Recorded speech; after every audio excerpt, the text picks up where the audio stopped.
Everyone, आज हम लोग डिस्कस करने वाले हैं जीएफजी का प्रॉब्लम। ये प्रॉब्लम को जीएफजी पे भी मिल जाएगा। लीड कोड का प्रॉब्लम नंबर 1353 है। प्रॉब्लम का नाम है maximum number of event that can be attended. ठीक है, तो हमें क्या है कि एन इवेंट दे रखे हैं। ठीक है, यानी कि जो इसका ये मतलब हुआ कि पहला जो इवेंट है उसको स्टार्टिंग डे 1 और एंडिंग डे 1 है, मतलब इसको इस दिन के बीच में हमें अटेंड कर लेना है कभी भी। सिमिलरली इसका 1-2 का मतलब क्या है कि इस इवेंट को अगर हमें, ये क्या है, थर्ड इवेंट है। ठीक है, थर्ड इवेंट को अगर अटेंड करना है तो या तो फिर हम इसको पहले दिन या फिर दूसरे दिन, कोई भी दिन हम इसको अटेंड कर सकते हैं। मतलब एक दिन की कंडीशन क्या है कि एक दिन में हम केवल एक ही मीटिंग अटेंड कर सकते हैं। अगर हम एक दिन में इस वाले मीटिंग को अटेंड करते हैं तो फिर अगले दिन मुझे इन किसी को करना हो तो लेकिन अगले दिन करना हो। ओके, तो कंडीशन ये है कि एक दिन में हम एक ही मीटिंग को अटेंड कर सकते हैं और कोई भी डे हम चूज कर सकते हैं कि और इसके बीच में हम अटेंड कर लेंगे मीटिंग। जैसे अगर मैं बोलता हूँ 3-6, इसका मतलब क्या हुआ कि अगर इस वाले मीटिंग को अटेंड करना है तो आप 3rd या 6th डे के बीच में कोई भी एक दिन चूज कर लीजिए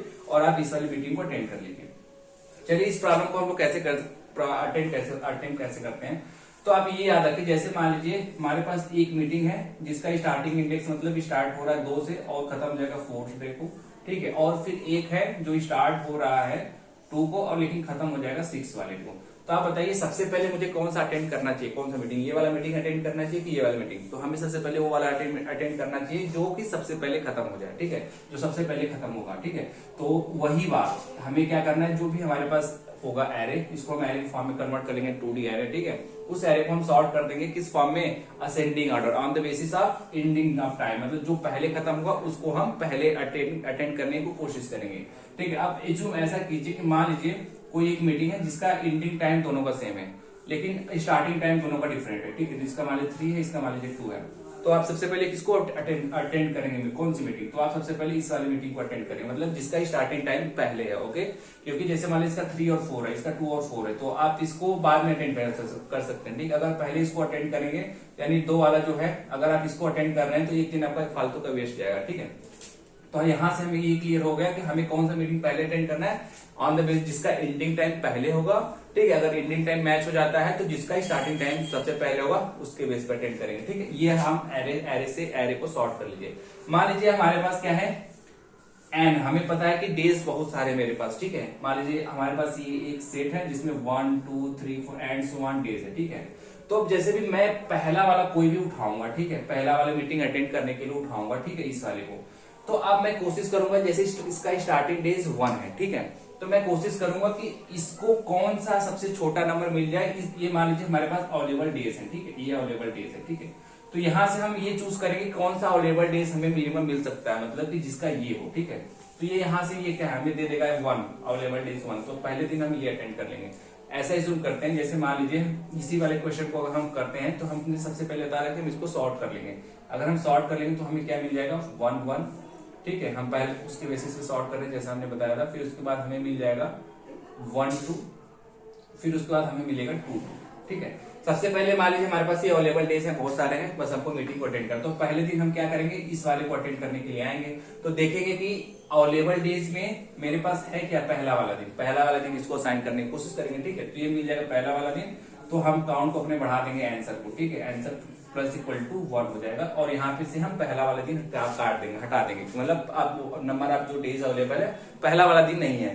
ठीक, अब आएंगे हम इसके पास, तो अब हम यहां से निकालेंगे, तो ये भी बोलेगा मुझे भी पहला वाला दिन दे दो। ठीक है, ये भी बोलेगा 1 2, मतलब ये हमें बोलेगा पहला वाला दिन दे दो, तो लेकिन हम बोलेंगे नहीं यार, पहला वाला दिन तो अब रखा ही नहीं, खत्म हो गया, किसी और को दे दिया। तो ये बोलेगा फिर अच्छा दूसरा वाला दिन दे दो, तो देखेंगे दूसरा वाला दिन है क्या अवेलेबल, हाँ, तो मिल जाएगा, तो इसको हम दे देंगे। ठीक है, और यहाँ से काउंट को बढ़ा देंगे और ये भी हो गया बना। फिर आएंगे इसके पास, तो ये बोलेगा मुझे दूसरा वाला दिन दे दो। ठीक है, क्योंकि इसका कितना 2 से 2 है। ठीक है, तो हम बोलेंगे नहीं यार अवेलेबल ही नहीं है, फिर अब ये और आगे जा ही नहीं सकता। अगर 3 होता तो हम कोशिश करते कि यार 3 दे दो इसको, लेकिन यहाँ पे क्या है 2 ही दिन है, तो नहीं मिलेगा, तो आंसर मेरा हो जाएगा 2। ठीक है, अब इसी प्रॉब्लम को लेकर हम करते हैं। ठीक है, यहाँ पे मैक्स इवेंट नाम का फंक्शन है। ओके, तो यहाँ पे स्टार्टिंग इंडेक्स है, एंडिंग टाइम वाला है और यहाँ पे एन है, तो यहाँ पे हम इसको 2D एरे में कन्वर्ट करने की कोशिश करें, तो इसकी जो रो होगी एन और ये क्या होगा, कॉलम 2। ठीक है, तो यहाँ पे ए ऑफ आई का 0 स्टार्टिंग वो बताएगा टाइम और ये एंडिंग ऑफ टाइम। ओके, अब यहाँ पे हमने क्या है, सेट बना रखी है। ठीक है, सेट बना रखी है और हमें पता है कि मैक्सिमम डेज कितने हो सकते हैं, इतना है, क्वेश्चन में जो दिया है, जो आउट ऑफ मतलब जो भी इसका वो है कहाँ तक ये जा सकता है, तो मैक्सिमम इतने दिन हो सकते हैं, ठीक है। तो हमने ये सेट में सारी वैल्यू को डाल दिया, यानी कि मेरा सेट कैसा हो गया 1 2 3 4 ऐसे करके इतना तक चला गया होगा पूरा, ठीक है, रख लिया। अब यहाँ पे क्या है, इसके बाद क्या होगा, हमने एरे को सॉर्ट कर लिया ऑन द बेसिस ऑफ क्या, ये न्यू में हमने कंपैरेटर लगाया, जैसे हमने बताया कि सबसे पहले उसके बेसिस पे सॉर्ट करेंगे फिर उसके बेसिस पे, ठीक है। तो ये हमने सॉर्ट कर लिया। अब आंसर इक्वल टू 0, जो मेरा आंसर रिटर्न होगा। तो यहाँ से क्या होगा कि हम लूप चला रहे हैं, ओके। तो यहाँ से हम लूप चलाएंगे तो पहला वाला इवेंट को हम अटेंड करने की कोशिश करेंगे। तो हमने क्या किया, set dot ceiling value of किसका, ए ऑफ आई का में 0, मतलब पहले वाला इवेंट जो भी हम इवेंट अटेंड कर रहे हैं ith इवेंट, उसका हमने देख लिया स्टार्टिंग टाइम क्या है, तो ये स्टार्टिंग टाइम है। और उसका हम सीलिंग वैल्यू मतलब क्या होता है, सीलिंग वैल्यू मतलब हमें क्या देगा कि जैसे हमारा सीलिंग वैल्यू ये देगा कि एरे में जो भी सेट है हमारे पास जो अवेलेबल है, इससे सबसे नजदीक में कौन सा नंबर है, सबसे नजदीक में कौन सा नंबर है। अगर यार जैसे मान लीजिए हमारे पास क्या था सेट में, जैसे 1 2 3 4 है, ठीक। अगर मैं इससे बोलता हूं ए आई, यहाँ पे जैसे मान लीजिए 1 है, ए ऑफ आई का 0, यहाँ पे 1 है, ठीक है। तो ये पहले ढूंढेगा 1 अवेलेबल है क्या, 1 अवेलेबल होगा तो सीधे 1 दे देगा, ठीक है। मान लीजिए 1 अवेलेबल नहीं रहता है तो फिर क्या है, ये 2 रिटर्न कर देगा, मतलब ये जो नंबर है इससे just greater or equal to जो भी नंबर इसमें अवेलेबल होगा वही हमें रिटर्न करेगा। तो इसका ये मतलब हुआ कि जो भी इसका स्टार्टिंग डेज है उससे हम जस्ट ग्रेटर या इक्वल वाला ढूंढेंगे कि अवेलेबल डेज मिले, तो मैं उसको पहले अटेंड करूंगा। तो ये मान लीजिए हमें बता देगा अवेलेबल डेज कौन सा है। मान लीजिए अगर अवेलेबल डेज कुछ भी नहीं मिल पाता है, जैसे मान लीजिए हमारे पास कितना था, इसको चाहिए था, मान लीजिए कुछ भी नहीं मिल पाता, मान लीजिए यहाँ पे हमारे पास एरे में क्या था, मान लीजिए 3 ही नंबर हमने रखे थे सेट में। वैसे सेट में हमने तो बहुत सारे नंबर रखे हैं, लेकिन मान लीजिए सेट में हमारे पास ये इतना ही है। मान लीजिए इसका कितना है, हम 4 के लिए ढूंढ रहे हैं, तो क्या है 4 के लिए कुछ भी नहीं रहा, इससे मतलब इससे जस्ट ग्रेटर या इक्वल नहीं मिलेगा। तो क्या करते हैं, इस केस पे नल रिटर्न करना। हम देखेंगे अगर कोई भी डेज हमें अवेलेबल नहीं है, या जो डेज अवेलेबल है वो बड़ा हो जा रहा है किससे, उसके एंडिंग टाइम से, ए ऑफ आई का 1 है, ठीक है। जैसे अगर मैं बोलता हूं इस वाले के लिए मैं अटेंड कर रहा था 2,2 के लिए, ठीक है। तो अगर मैं 2,2 के लिए पहले ये पास करूंगा तो ये बता देगा कि यार जो नंबर ऑफ डेज अवेलेबल है वो थर्ड डेज अवेलेबल है। और देख लेंगे जो थर्ड डेज है वो अगर ज्यादा हो जा रहा है किससे, एंडिंग टाइम है ए ऑफ आई का 1 से, तो क्या है हम कंटिन्यू कर देंगे, मतलब ये काम इसको छोड़ देना, ये हम इसको हम अटेंड नहीं कर पाएंगे। नहीं तो अगर कंडीशन सेटिस्फाई हो जाएगा तो हम आंसर को अपने इंक्रीमेंट कर देंगे, और जो हमने डे यूज कर लिया उस डे को हटा देंगे अपने सेट से, और लास्ट में हमें यही मेरा आंसर को रिटर्न कर देंगे, ठीक है। अगर आपको ये जो सॉर्टिंग वाला टेक्निक है, अगर इसमें कोई डाउट है तो आप हमारे पुराने वीडियोस को देख सकते हैं। एक हमने थोड़ा सा लंबा और बेस्ट मेथड बताया था कस्टम सॉर्टिंग का, उसमें हमने दिखाया था।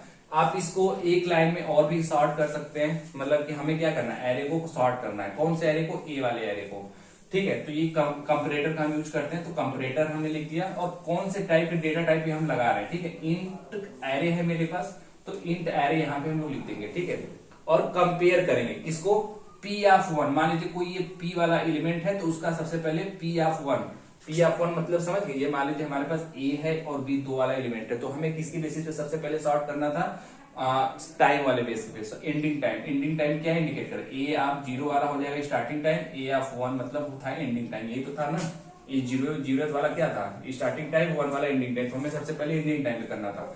तो हमने बोला कि सबसे पहले सॉर्ट करो एंडिंग टाइम पे, फिर अगर ये मैच कर जाता है देन कंपेयर इन किसके बेसिस पे, स्टार्टिंग टाइम पे, ठीक है। आप इसको इसमें भी लिख सकते हैं, लेकिन मैं तो आपको रिकमेंड यही करूंगा कि ये वाला जो मैंने मेथड बताया थोड़ा लॉन्ग वाला ज्यादा क्लियर है, कभी भी आप इसमें नहीं फंसेंगे, इसमें कभी आपको डाउट हो सकता है।